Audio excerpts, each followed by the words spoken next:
and start walking in the pool, because when we get in the pool, it allows us to unload that disc. But I mean, we have the weightlessness effect, when we're in water. And so that helps to reduce the pressure upon the disc, and it becomes easier for us to walk in the water. Walking is good for us. Exercise, movement is very good. So whatever you do, don't rush things with a low back problem. Don't try to return to your previous level of physical activity until you can move easily without stiffness as you did before your injury. Okay, and like I said, I've been there many times. I've thrown my back out after moving furniture, and I've never thrown my back out when I train at the gym, because all of my movements are predicted. It's when you don't predict a movement and you twist your back in an odd way, and it can happen putting on your socks or tying your shoes. Believe me, it does happen. I've seen it happen. I've had it happen to me, and these incidents occur. When you want to return to activity when you feel no pain, when you bend, twist, or walk, run, or jump. Now, if you start pushing yourself before your low back strain is healed, you can end up with a chronic back pain and permanent injury. We don't want that to happen. So how do you prevent low back strain? Well, here's some tips to help you to avoid back strain. If you feel any low back pain during physical activity, I tell my patients, listen to your body and stop. When I'm training in the gym, I always listen to my body. I know the difference where I am working in muscle, and the difference between when I'm stressing the muscle beyond its capacity and I'm injuring the muscle. So, listen to your body. If you feel low back pain within a day of stepping up your workout, take it easy for a few days. I always do that, and I tell people that I train with, if you start to feel pain come on in your low back, and you're handling heavier weight, and you've bumped up your weight and your intensity, come back down for a couple of days. Not to mean that you can't go back to that level, but you want to come back down and start training moderately again. Get your back in shape. Exercise, stretching your back muscles regularly is very good for preventing low back problems. Avoid sleeping on your stomach. Tell my patients this all the time. Sleep on your back or your side, or wedge a pillow underneath your legs with a bend in your knees. But sleeping on the stomach causes the iliopsoas muscle to traction down. That big iliopsoas muscle is attached to the vertebra of the low back, the bones of the low back, and attached to the femur. And when you lie in that face down position, it kind of tractions down on those vertebrae. It causes a great deal of pain. Trust me, I've woken up, at times with back pain in the morning from sleeping on my stomach. Has happened to me. We change our positions every night. At least try to go to sleep, if you're cognizant that you're sleeping on your stomach, in your sleep, your light sleep, turn over on your side or turn over on your back.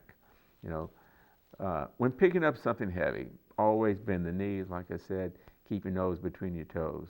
Don't bend from the waist and pick it up with your back. Lose weight if you're overweight. If you're overweight, it can put you at predisposition for low back pain and strain.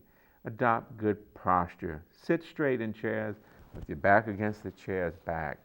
These things will minimize any problems with your low back. You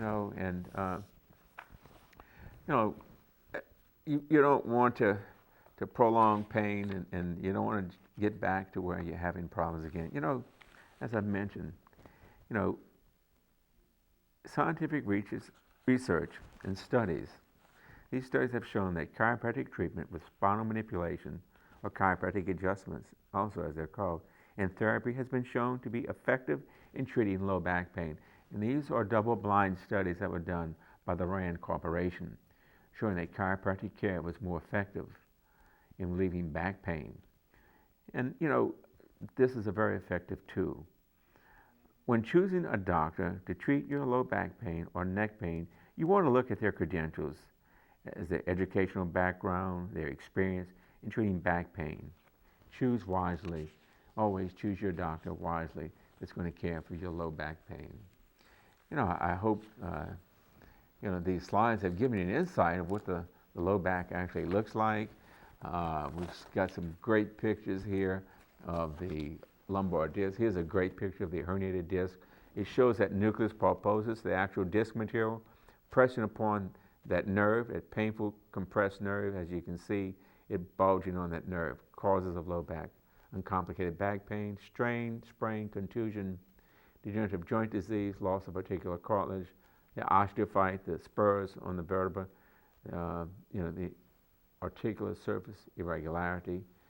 All these can impair joint function at times. It can lead to inflammatory processes in the low back. Okay, I hope this has been informative. Like I said, many people will suffer from low back pain. I've had low back pain. I've thrown my back out. The important thing is to do the sensible thing. Take care of yourself. Ice it. Keep moving. Kind of stretch the back. Don't overdo it. As the back starts to feel better, using the ice 20 minutes on, 20 minutes off, 3 to 4 times, every 3 or 4 hours like that. That process, it'll help the back.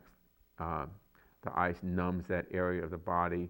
And then after 2 or 3 days, a good hot soak, getting in a whirlpool bath will do wonders for your back.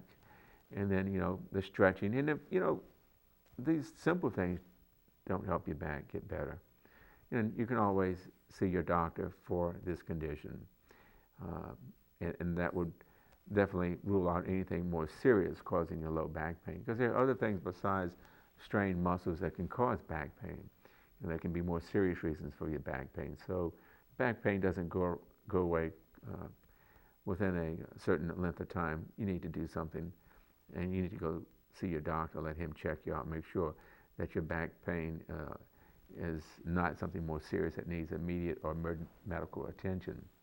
Okay, so let's take care of our backs. Let's exercise. Let's keep our abdominals tight. Let's have strong lumbar muscles as well.